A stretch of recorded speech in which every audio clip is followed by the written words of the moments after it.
I rise today to honor David Lachmann on his retirement from the House of Representatives and to thank him for his 25 years of federal service. David came to Washington in 1989 to work for former Congressman Steve Solars of Brooklyn, staffing him on the House Merchant Marines and Fisheries Committee, as well as on issues related to criminal justice, religious liberty, housing, and the environment. When I was elected to Congress in 1992, David became my first legislative director. In 1997, David moved to the Judiciary Subcommittee on Commercial and Administrative Law. For the past 13 years, he has served as the Democratic Chief of Staff on the Constitution and Civil Justice Subcommittee.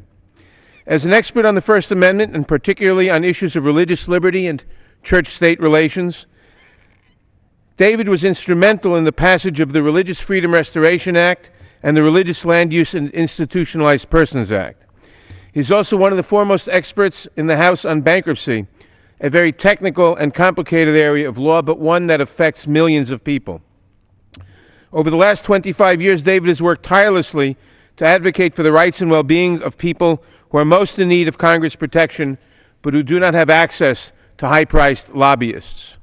David performed these services every day, whether in defending against attacks on women's reproductive rights, working to protect Americans' civil liberties against PATRIOT Act provisions, or building support for legislation to overturn the Defense of Marriage Act. David's resume is impressive, but it does not tell the full story. David is a legend in the House. He's one of those committed public servants who has become an institution within the institution. As the Chief of Staff of the Constitution Subcommittee, David has been the point person on some of the most difficult and divisive issues facing Congress each year. And yet, he brings a sense of humor, wit, and perspective that is well known in the House, without ever sacrificing his commitment to advancing the cause of equality and justice and to defending the rights and freedoms of the most vulnerable among us.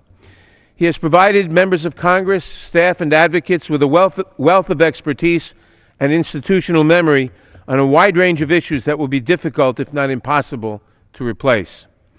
It will be a long time before I stop picking up the phone and dialing his number to ask him a question about some matter before the committee, or to get his perspective on the latest Supreme Court decision, or to just reminisce about the days of 1970s and 1980s New York politics. David has worked with me for a long time, and his biggest contribution has been as a trusted advisor and loyal friend. Madam Speaker, I ask my colleagues to join me in thanking David for his service and for his dedication to working on behalf of the American people. He will be sorely missed in this institution, but we wish him all the best in his future endeavors. Thank you. I yield back.